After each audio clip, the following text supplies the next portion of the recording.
Welcome to The Explainer.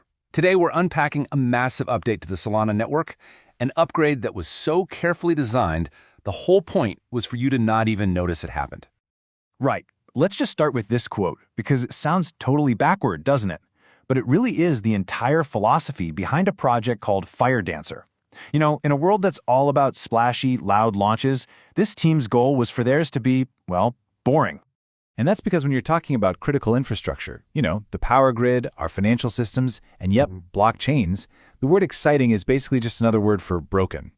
The real goal here is a kind of reliability that's so deep, so absolute, that you just take it for granted.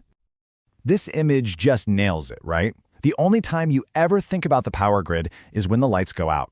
And the Franken Dancer team believed that's exactly how a blockchain should feel to everyone using it. It should just work. Period.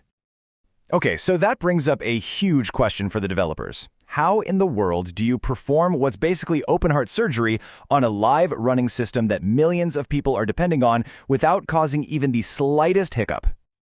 So, how'd they pull it off?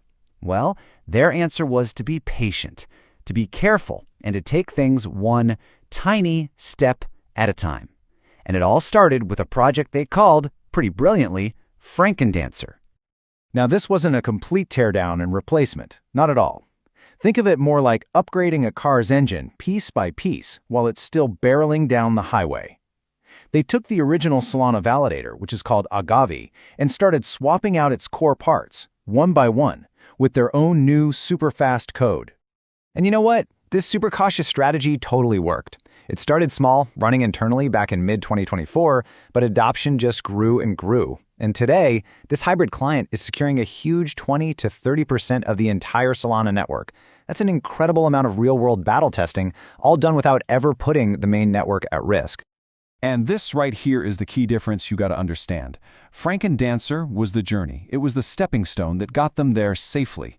But the final destination, the real prize for Solana's future, was always Franken Dancer, a completely new, totally independent validator built from the ground up. But see, to really be a game changer, Franken Dancer couldn't just be a backup. It had to be ridiculously, mind-bogglingly fast. And that obsession with speed started with something most people don't even think about, the startup process. So get this. Before a new validator can even process a single transaction, it has to download the entire state of the network. For Solana, we're talking about a snapshot that's around 0.5 terabyte of data.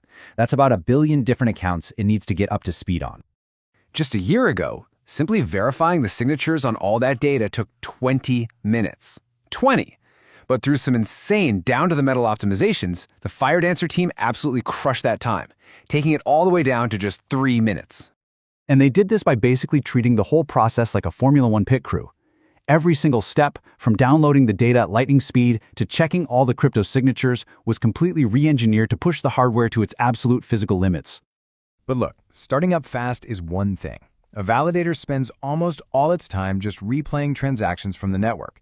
And to do that at Solana's scale, you need a seriously clever traffic cop, which is exactly what they built. They call it the replay dispatcher. So the dispatcher looks at a whole block of transactions, and in an instant, it figures out two things: which transactions have nothing to do with each other and can be run all at once, and, more importantly, which ones form the longest chain of you have to do this, then this, then this. That's the critical path.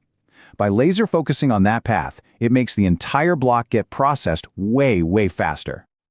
Okay, so with all this amazing tech built, tested in the wild with Franken Dancer, the one question on everyone's mind at the Big Breakpoint 2025 conference was simple. When? When are we finally going to see the full, independent Franken Dancer go live? And then, after walking the audience through all their progress, the team just paused, and then they dropped an absolute bombshell.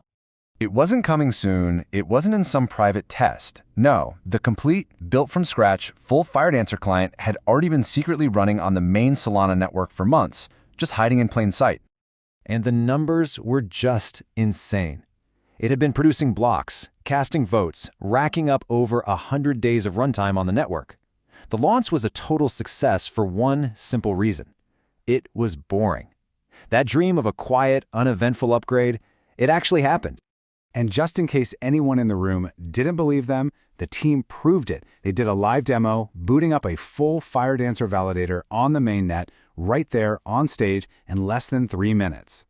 And while it was running, they pulled up live network data on something called vote latency. Basically, how fast a validator can process a block and say, yep, this is good. Their little node, codenamed FBBQ, was doing it in just 26 milliseconds. To put that in perspective, that's nearly 10 times faster than the average validator on the network. I mean, this graph just says it all, doesn't it? This isn't some theoretical number from a test lab. This is live, production data from the main network, showing a massive leap in efficiency that is already running and securing the chain as we speak. And that really brings us to the final thought here. A small but very important part of the Solana network is now running on next-gen tech that is an order of magnitude faster than everything else.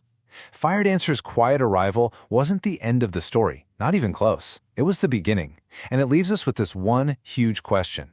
What does the future of blockchain even look like when this kind of performance becomes the new normal?